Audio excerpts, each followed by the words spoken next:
আপনাদের সবাইকে আবারও স্বাগত জানাচ্ছি সম্পাদকীয় অনুষ্ঠানে। আজকে আমরা আলোচনা করছি ডেস্টিনিকে নিয়ে প্রশ্ন। আমরা এই পর্যায়ে একটা দর্শক প্রশ্ন নিয়ে নেব। যে দর্শক, আপনার নাম বলে প্রশ্ন করুন। আমি রাসেল গ্যান্ডারিয়া থেকে। আমি একটা জিনিস স্যার আপনাদের ওই সাংবাদিক স্যারের কাছে জিজ্ঞেস করতে চাই। সেটা হলো যে সংবাদপত্রগুলা কিন্তু জনগণের সাথে প্রতারণা করতেছে এই কারণে যে কোন রিপোর্টে কিন্তু মানে বস্তুনিষ্ঠ কোনো কিছু নাই। কারণ এক জায়গায় বলতেছে যে ডেস্টিনি হাজার হাজার একর জমি কিনতেছে, আবার বলতেছে যে সে পালাই যাবে বা উদা হয়ে যাবে। এইটার মানে স্ববিরোধী, যুগান্তরের প্রত্যেকটা রিপোর্ট হচ্ছে স্ববিরোধী রিপোর্ট, মানে একই রিপোর্টে দুই রকম কথা আমরা পাই। আর আরেকটা জিনিস হলো যে একটা কোম্পানিকে হাই কোম্পানিকে বলে কোন আইনের অধিকারে, কারণ একটা হাই কোম্পানি এটা কিভাবে সে পায়? আচ্ছা, আপনার কাছে আমার একটা প্রশ্ন। জি, আপনার কাছে আমার একটা প্রশ্ন, আপনি কি ডেস্টিনির সদস্য? আমি ডেস্টিনির একেবারে নতুন সদস্য, মানে বলতে পারেন যে ডেস্টিনির সাথে আমি সংশ্লিষ্ট এই সপ্তাহে, বাট আমি যেটুকু ক্লিয়ার যে এখানে কোনো এটা একটা সিস্টেম হয়েছে চলে। আচ্ছা, আপনি ডেস্টিনির সদস্য, ঠিক আছে। জি, আর ডেস্টিনির পক্ষ থেকে কিন্তু আমরা সর্বোচ্চ কর্তৃপক্ষকে এখানে রেখেছি। হ্যাঁ, তো যাই হোক, আমরা যেটা বিরতির আগে আলোচনা করছিলাম যে বাংলাদেশ ব্যাংকের পরিদর্শন দলের কাজ নিয়ে যেটা অসহযোগিতা করা ডেস্টিনির পক্ষ থেকে বলা হয়েছে, সব কাজ করতে পারেনি, এ ধরনের বিভিন্ন কথা বলা হয়েছে। আচ্ছা, কথাটা সত্য নয়।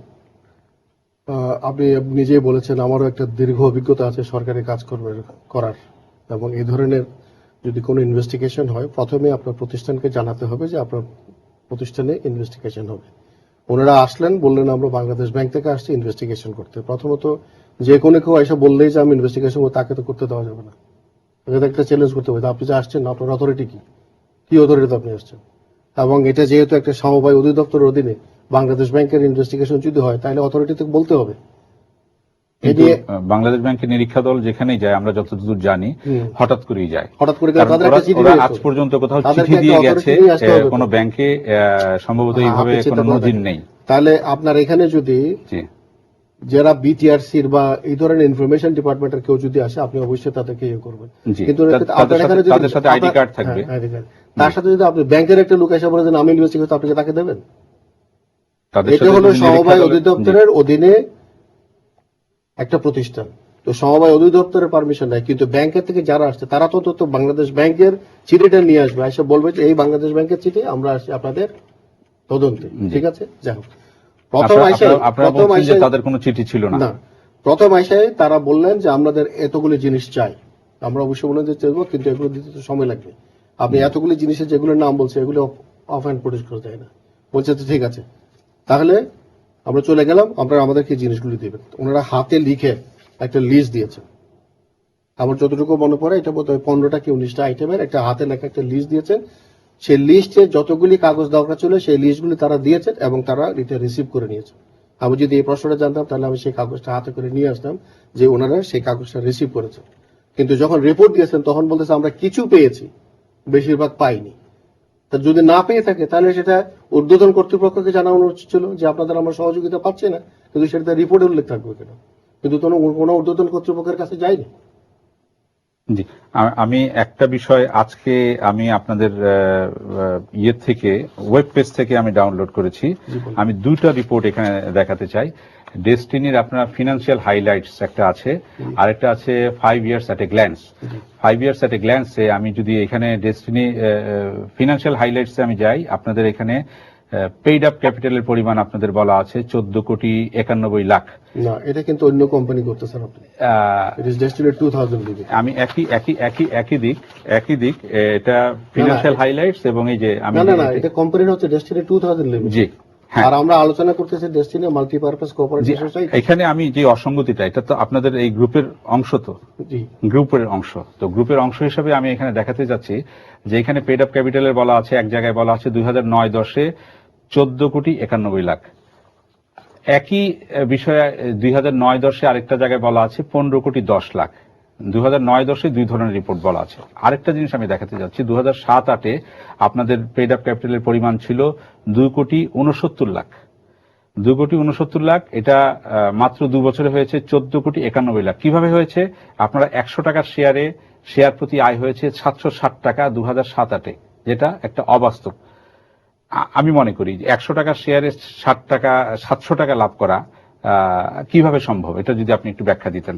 না, প্রথম কথা হচ্ছে যেহেতু এটা আলাদা একটা কোম্পানি, ডেস্টিনি 2000 লিমিটেড, আপনার গ্রুপের একটা কোম্পানি, আমার গ্রুপের কোম্পানি হলো, এখানে প্রায় 35টা কোম্পানি আছে। 35টা কোম্পানির আপ টু ডেট হিসাব মুখস্থ রাখা এটা ইজ ইম্পসিবল, আপনাকে সেটা বুঝতেই হবে। কিন্তু আমি যেটা দিচ্ছি সেটা ওয়েব পেজ থেকে ডাউনলোড করা। বুঝলাম আমি।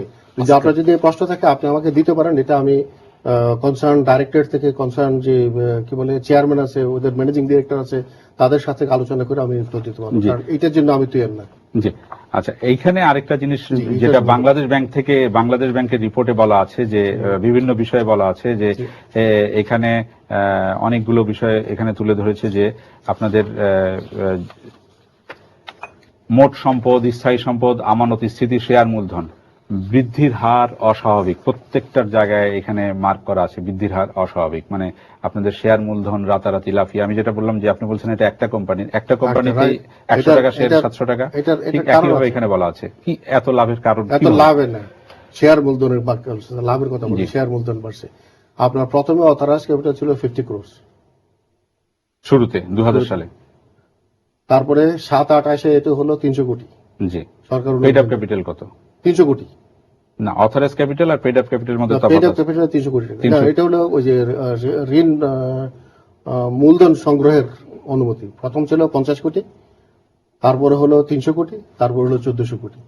তো যখন 50 কোটি টাকা দেওয়া হয়েছে তখন আমাদের এক্সপেরিয়েন্স হলো যে এটাকে আপনি যদি দেখতে চান সেটা আমি দেখাবো কোন সালে কত হয়েছে।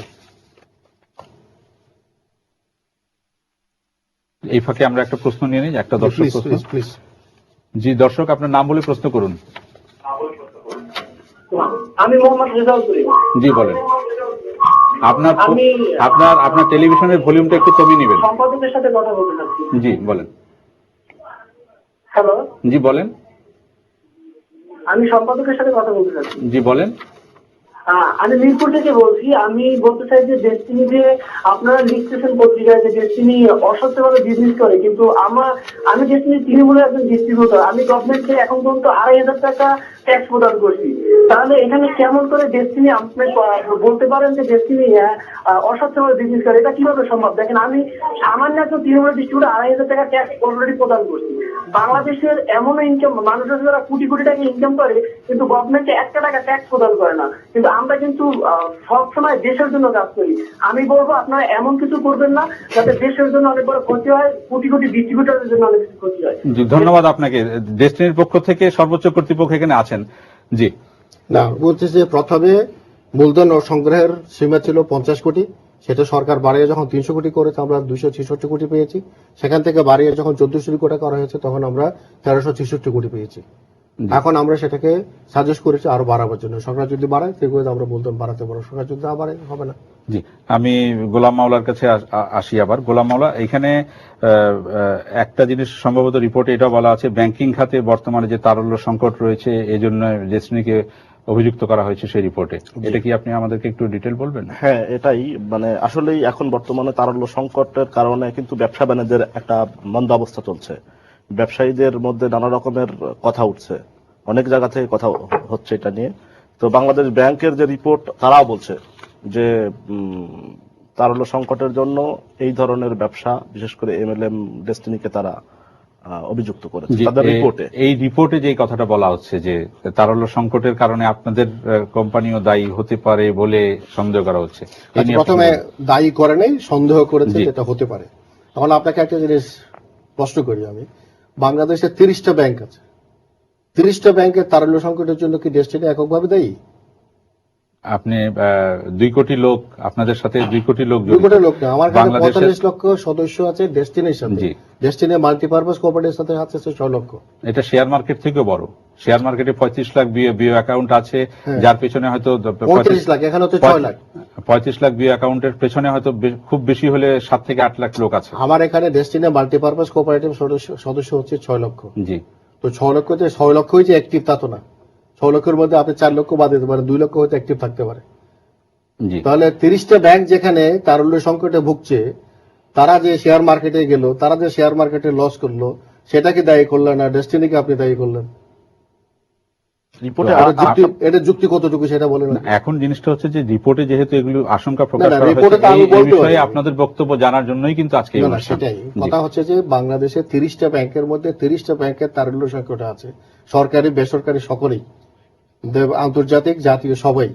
কিন্তু কেন সেই তারল্য সংকট হলো সেটা তো রিপোর্ট হয়েছে, কিন্তু সেই রিপোর্টের উপর তো কোনো কার্যক্রম, সেই রিপোর্ট যারা তৈরি করেছে, যখন সিকিউরিটি এক্সচেঞ্জ কমিশনের ইব্রাহিম খালেদকে দিয়ে যে চেয়ারম্যান করলো, সেখানে তো ডেস্টিনির কথা আসেনি, সেখানে তো হাজার হাজার কোটি টাকা সরাই নিয়ে গেছেন, সেই টাকা কি হলো? আমি স্যারকে এই বিষয়ে একটা কথা বলতে চাই যে স্যার যেহেতু বলছেন যে এটা হয়তো রিপোর্টটা ভুল হতে পারে, যেটাই হোক, কিন্তু ওনারা অস্বীকার করছেন মানে কোনোভাবে যে এটা তারা মানতে যাচ্ছেন না, কিন্তু সংবাদ সম্মেলন করে এটা নিয়ে এতদিনে বলতে পারতেন। কারণ হলো যে আমরা বাংলাদেশ ব্যাংকের একটা রিপোর্ট নিয়ে কাজ করছি, রিপোর্টারদের যে কাজ, বাংলাদেশ ব্যাংক যে রিপোর্ট কিন্তু দিয়েছে, ডেস্টিনির পক্ষ থেকে কোনো বক্তব্য হ্যাঁ, আসেনি। এখন পর্যন্ত ডেস্টিনি শুধু প্রতিবাদ দিয়েছে তারা, কিন্তু প্রতিবাদটা তো তারা তো সাংবাদিক সম্মেলনে বলতে পারতো যে বাংলাদেশ ব্যাংকের এইটা অন্যায়, এটা তারা ভুল লিখছে, এটা তারা ভুল করেছে। এখন পত্রিকা তো সবসময় লিখবে, অন্যায় দেখলে এ ধরনের কাগজ পাইলে কিন্তু লিখবেই। অন্যায় দেখলে লিখবে নাকি ন্যায় দেখলে লিখবে? আমি আজকের পত্রিকা, আমি বারবার আপনাকে চাচ্ছিলাম যুগান্তর পত্রিকা, জি, আজকে বাংলাদেশ ব্যাংকের সতর্কীকরণ, বাংলাদেশ ব্যাংকের আহ্বান, যে সমস্ত প্রতিষ্ঠানে সরকারি অনুমোদন নেই তাদের সাথে লেনদেন না করার পরামর্শ। জি, কিন্তু যুগান্তরের হেডলাইন হচ্ছে ডেস্টিনির সাথে লেনদেন না করার পরামর্শ। এই হচ্ছে সাংবাদিকতা। না, ভিতরে কিন্তু লেখা আছে, আপনি দেখেন কোথাও লেখা নেই, আপনি পড়েন, জি, অন্যান্য আমি পড়বো না, আপনি হয়তো- পড়েন, জি। আমি পড়বো না, আপনি না, পড়েন। এটা- না, এটা- বাংলাদেশ এটা- বাংলাদেশ এটা- ব্যাংকের এটা শুধু- এটা শুধু বাংলাদেশ কর্মকর্তা ব্যাংকের বলেছেন। আহ্বান, কিন্তু কখনো ডেস্টিনির নাম এখানে লেখা নাই। হ্যাঁ, কিন্তু এই যে এই আপনি রিপোর্টটা ডেস্টিনির হেডলাইনটা কিন্তু- পড়েন, জি, যুগান্তরের হেডলাইনটা জি। পড়েন। না, এটা হয়তো যুগান্তর তো ওইটার কিন্তু কারণে আপনি নিউজ করে নাই। যুগান্তরের এই রিপোর্টের জন্য সব পত্রিকাকে দায়ী করলে চলবে না। সব সব পত্রিকা না, পত্রিকায় আমি এই বলতেছি যে রিপোর্টটা এসে, এরকম আমি আমি একটা একটু বলি, আনছি আর কি। সেই সব পত্রিকায় রিপোর্টটা দেওয়ার পর সাথে বলা হয়েছে ডেস্টিনি নিয়ে সাম্প্রতিক কথাবার্তা হওয়ার প্রেক্ষিতেই না, বাংলাদেশ আপনি- ব্যাংক এই সাবধানতা আপনি আমার উপর জারি অন্যায় করবে। করেন না, আপনি আমার জি। উপর অন্যায় করেন, আপনি জিনিসটা বলেন ডেস্টিনির সঙ্গে লেনদেন না করার পরামর্শ বাংলাদেশ ব্যাংকের, এটাতে কি বোঝায়? জি, কিন্তু সবগুলো পত্রিকায় রিপোর্ট হেডলাইন করেনি। সবগুলো পত্রিকা না, আমি আপনাকে একটা দেখাচ্ছি তো, এটা দিস ইজ দেয়ার, জি। ব্ল্যাক ওই এন্ড হোয়াইট। যে বিজ্ঞপ্তিটা দিয়েছে এইটা যে কিন্তু বিজ্ঞপ্তিতে এখানে ডেস্টিনির নাম উল্লেখ করা আছে নাকি আপনি বলেন? না, এখানে উল্লেখ নাই, আমিও দেখেছি, বিজ্ঞপ্তিটা আমার কাছেও আছে। হ্যাঁ, তো সেখানে নাই যুগান্তর তাহলে- হয়তো ডেস্টিনি তাহলে তো ওনারা যা লিখেছে- ইচ্ছে তাই লিখতে পারবেন, জি, আর অন্যরা আমরা লিখেছে- প্রতিদিন এটা নিয়ে সংবাদ সম্মেলন করতে থাকবো, এটা তো সম্ভব না। আমরা আরেকটা বিরতিতে যাব, বিরতির পরে এসে আলোচনা করব। সুপ্রিয় দর্শক, আপনারা দেখছেন সম্পাদকীয়, আমাদের সঙ্গে থাকুন।